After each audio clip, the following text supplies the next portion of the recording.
Pernah juga ada orang tanya, kenapalah Allah Ta'ala tak jadikan kita semua, setiap kita ni kaya? Kenapa Allah Ta'ala tak jadikan setiap di kalangan hamba-hamba dia ni lahir-lahir kaya terus semua? Tak macam tu? Kenapa Tuhan tak bagi kita kaya terus semuanya? Ada orang, ada berada, ada yang kurang sikit, ada yang... Kenapa Allah Ta'ala membeza-beza macam tu pula? Kenapa tak dibagi semua sama ya? Rupanya persoalan itu telah dijawab Allah Ta'ala dalam Quran. Apa jadi kalau dunia ni semua orang kaya? Asnaf tak ada, B40 tak ada, mana golongan keciciran, tak ada, semua kaya belaka. Apa jadi? Kata Allah, walau basatallahu rizqa li'ibadihi labaghaw fil ard, ila akhiril ayah.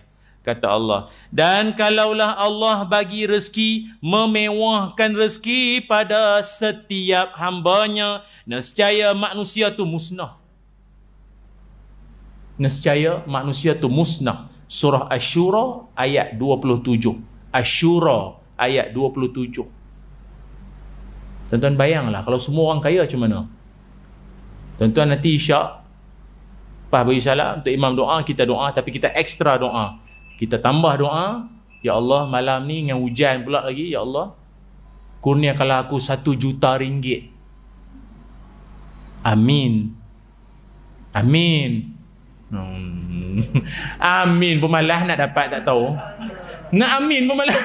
Tak, pasalnya duk melepek jadi tiba dapat 1 juta, siapa nak baik? Dalam hidup sekarang ni benda tak sangka boleh dapat. Kan?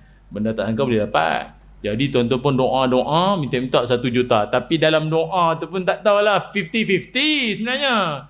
Dapat, tak apalah macam biasa. Kan? Amin ya rabbal alamin. Tidur. Esok-esok pagi saja check account. Tengok ada sungguh 1 juta. Ada sungguh 1 juta tuan-tuan. 1 juta. Ish. Tengok kira kosong. 1, 2, 3. Juta ni. Memang juta sungguh. Tuan-tuan nak buat apa? Benda pertama tuan-tuan akan buat kalau ada 1 juta macam mana? Umrah tak boleh pergi. Macam mana? Nak buat apa? Nak buat apa? Settle hutang dulu ya. Baguslah. Nak buat apa 1 juta?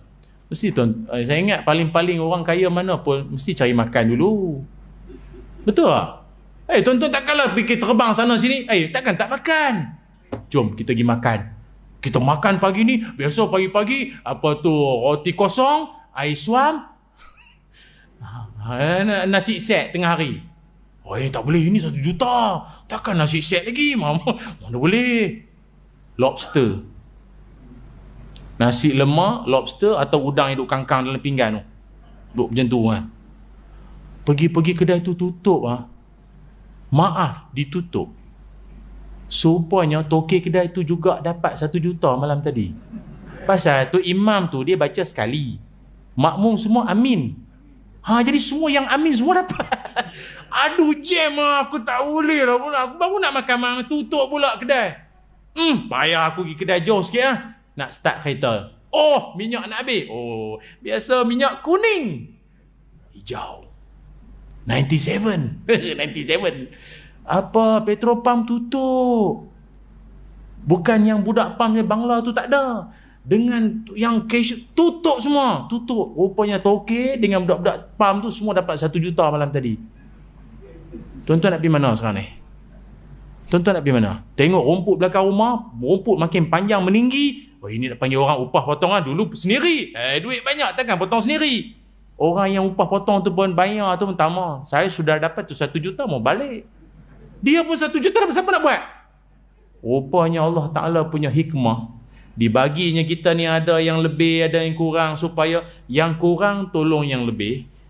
Yang lebih tolong yang kurang tu kelebihan dia. Patutlah Tuhan tak bagi semuanya sama rata. Ada hikmah dia.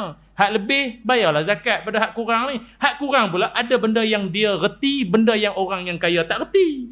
Meripir ni orang ni reti ni. Allah bagi hikmah ke dia? Hikmah.